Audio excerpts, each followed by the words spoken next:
communicators. Of course, I'm glad that you are tuned into our today's show of the Straight Talk program. I'm your host, Regina Olado, and with me in the show today is Dr. Masibo Lumala, our resident, our political analyst, and we are going to analyze different political issues in the country. Of course, we've had so much that have happened in the political arena. We've had the NASA mentioning their team and their flag bearer, of course. We've also had nominations that experienced different challenges here and there. We have the Kalonzo issue, where he feels like the government is really up to ensuring that he fails in one way or another, and he was very straight when he mentioned the DP. So stay tuned to our show today.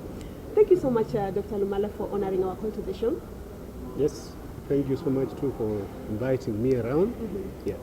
And just to start us off, there were anxieties in the nation when people were giving too much pressure to the national team to mention their lineup. And of course, the lineup is now out, with Raila being the president, Kalonzo being the vice president, we have Wetangula being the speaker, and of course the premier and the deputy premier positions. What do you think about this lineup? First and foremost, my comment is that every party is entitled to its own timelines. Jubilee amalgamated the rest of the parties much earlier, and agreed that the Uhuru and the Ruto will be the flag bearers.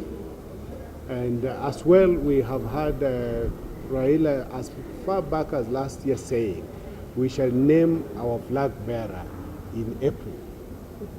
And that's exactly what happened. Because I think it is important that a party has its own internal mechanisms, or a coalition knows how to run its affairs without necessarily caving into the pressure from outside.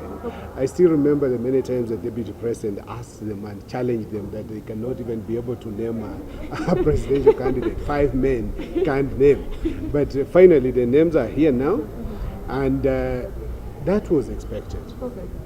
I think largely it would have been very difficult to have any other flag bearer other than Raila, especially at this time when they are talking about transition. Okay.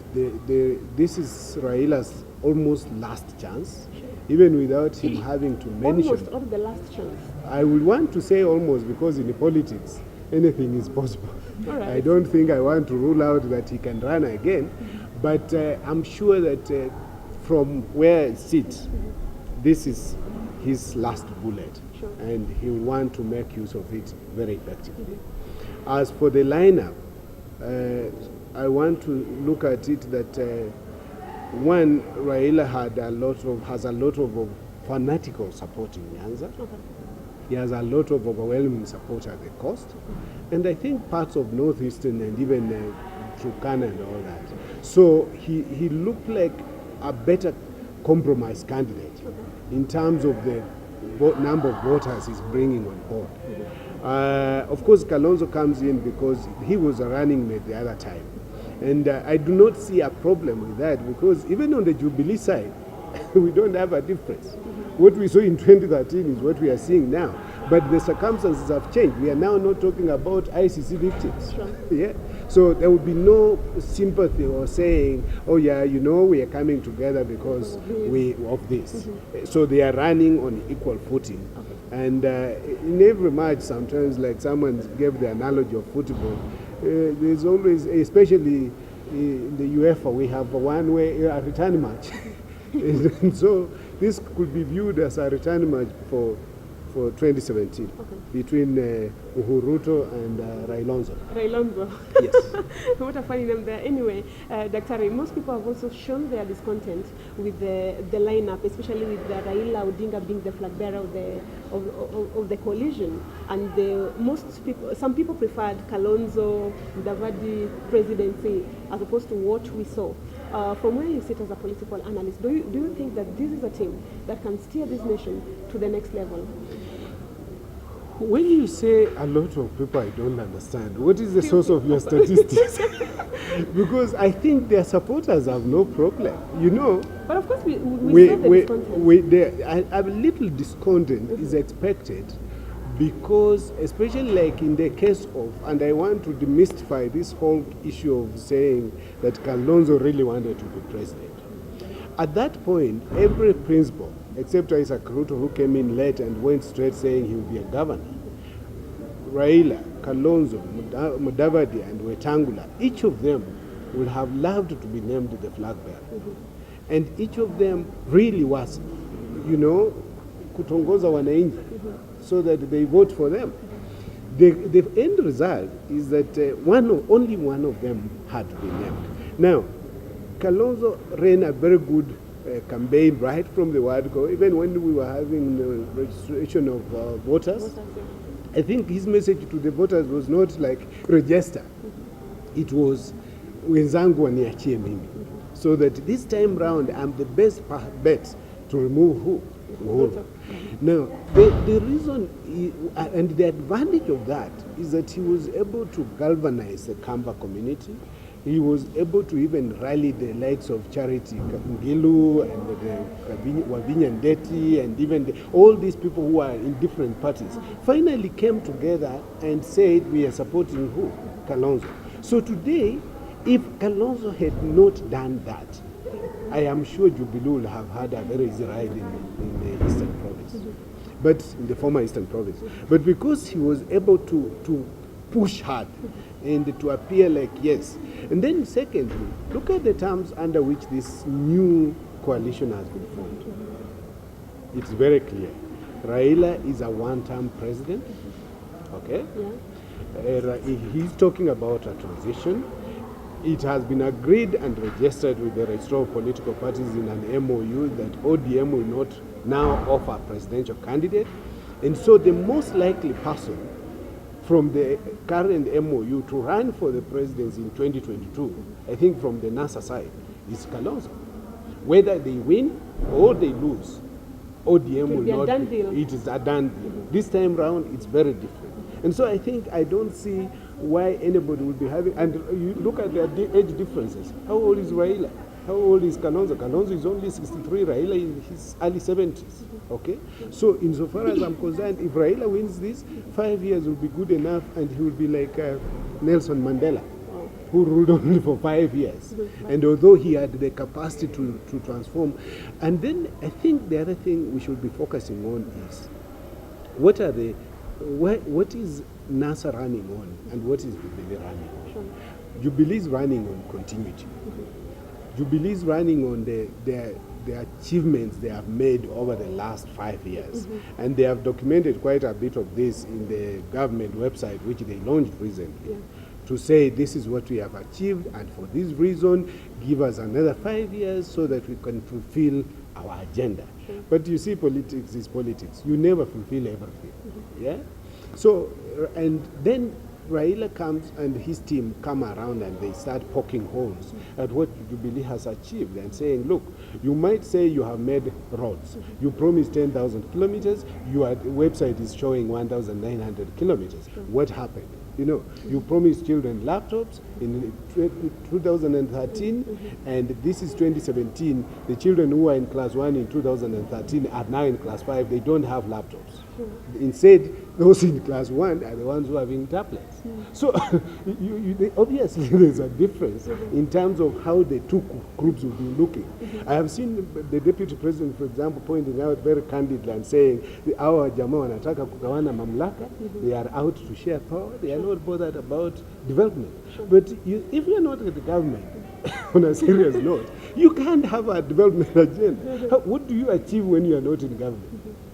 It's like saying you are asking a couple that wants to get married and you are telling them your interest is just to be called a husband and wife because you can't make children. You only make children when you are married or when you are at least in a relationship that allows you to make children. Sure. So for me, I'm looking at it that eventually the winner will be determined by the people of Kenya.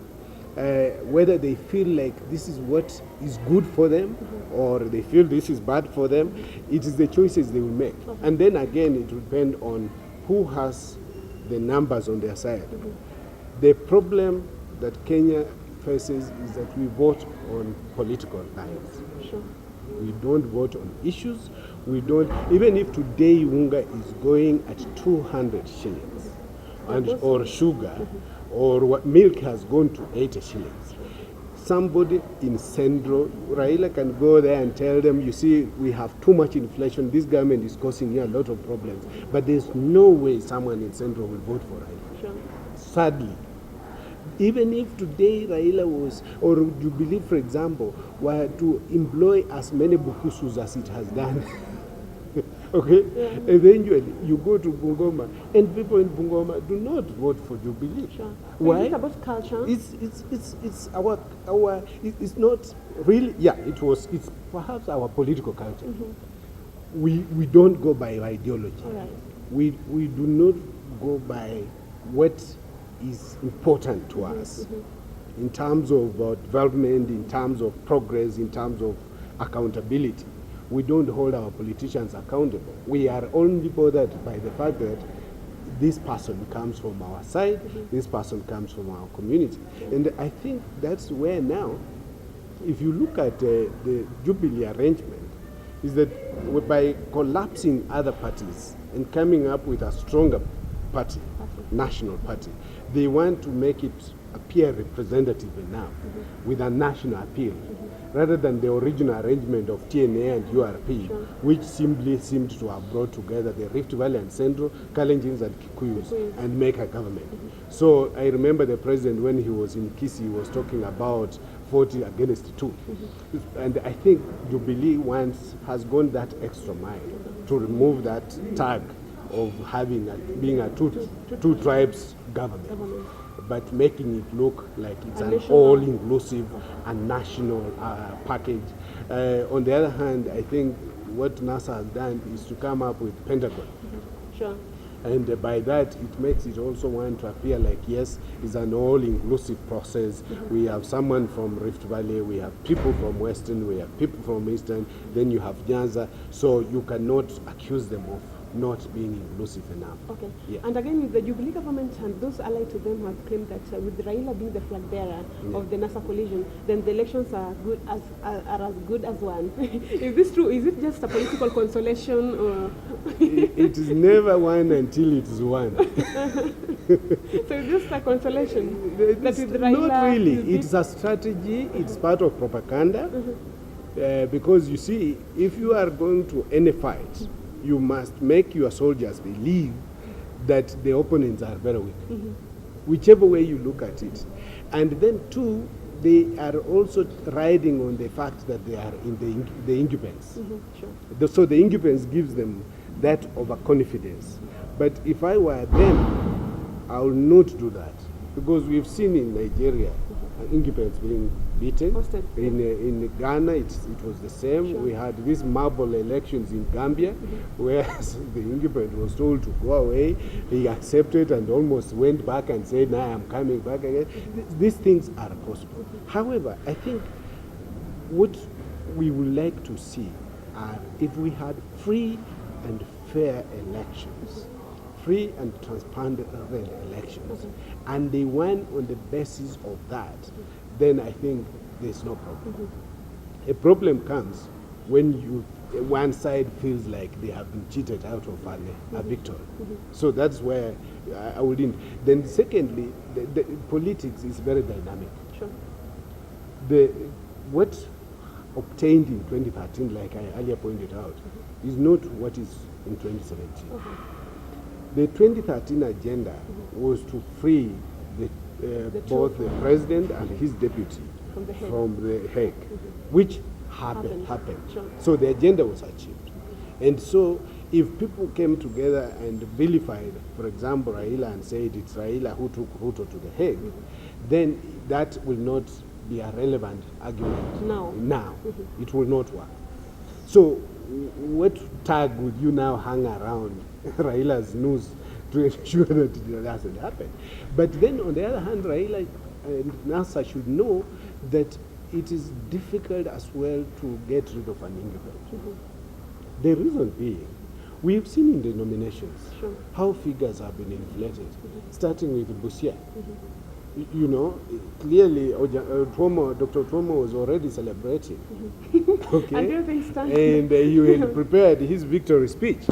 And then suddenly, from nowhere, you have 44,000 coming from Teso South and 30-something thousands from Teso North, and the fellow overtakes you just like that. I thought anything can happen.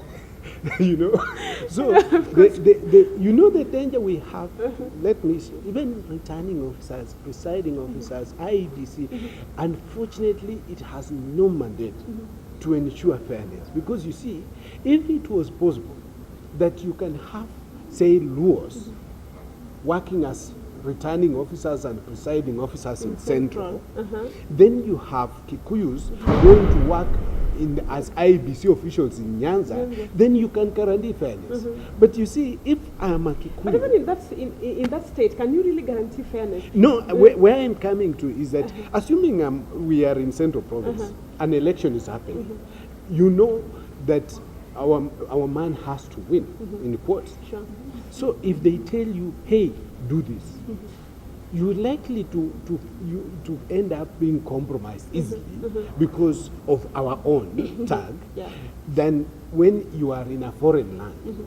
But you see, even when I'm imagining election monitors and agents and all that, you want to tell me that you can take 10 boys to go to Central Province in a polling station in Kirinyaga to oversee the elections, votes for Raila, and stand there and say, you people are messing up. It's impossible. It is close to impossible. So that is why I'm saying that the independents can really take advantage of these things, unless you are hiring some military guys to be the ones to oversee the fairness of the process. And the same with Nyanza, the same with the Western. The only thing that I think I must point out, with all due respect, that the government should not take for granted is, one, that Mudavadi and Wetangula are on the side of NASA. So if they can mobilize Western Province and get out the numbers, and that these people can all vote, for example, for NASA, or a majority of them, that will be something to think about. The South Rift equally has an issue. Jubilee has picked on Joyce Laboso, and I commend her for that. I want, I teach gender and communication. Sure. So anything that seems to bring on board equality and empower women and demonstrate that women can make better leaders is a welcome step for me. And all the ladies who have been nominated so far to run for different positions, including On Kamar and, Wabinya Ndeti, and even, unfortunately, of course, I don't want to mention that for now, because that's another subject. The reality is that you have a scenario where in the South Rift, Joyce Laboso is going to run against two things. She's running against an independent, Isaac Kroto, but she's also running against some cultural impediments. Because there was already the statement made that Joyce is married to Lowland. So, in an ideal situation, she no longer belongs to Bomet. She should join her husband. That's one cultural inhibition. The second one is purely a gender question. Sure. And we hope that voters will not be de-electing her on the basis of gender. So, and then CCM, whichever numbers of people will vote for Isaac Ruto are likely to also end up voting for NASA, which was not the case in 2013. Sure. Narok and Kajiado and all that, the hotspots and all that, you saw the issue of Masibo when they didn't give him a ticket in the by-elections, and he crosses to ODM and he wins. So there are people who do not necessarily have a very clear stand. And I'm foreseeing a situation where there will be a few hot areas where people will really have to fight it out. Sure. So if I take Western, if I take parts of South Rift, and then Kanu might have supported, say in principle that they are supporting the presidency, But if there will be any questions on the ground during the campaigns of Jubilee candidates versus KANU candidates, then it's also likely to create a rift. Just the same way in the NASA arrangement, we could have challenges in terms of who is doing what. Yeah. And again, briefly, let's talk about this thing. Many people have said that with the NASA collision, the NASA team. Yes. Do you think, from where you sit as a political analyst, do you think that the technical team that was mandated to come up with this team was wise enough to have come with the position of a premier and the deputy premier? Because people feel like, no, again, we need to go to a referendum. Is this the case, or is this the real scenario? You know, the Constitution does not give all the details of everything. The Constitution says there shall be a cabinet. Sure. And it also says there shall be cabinet secretaries.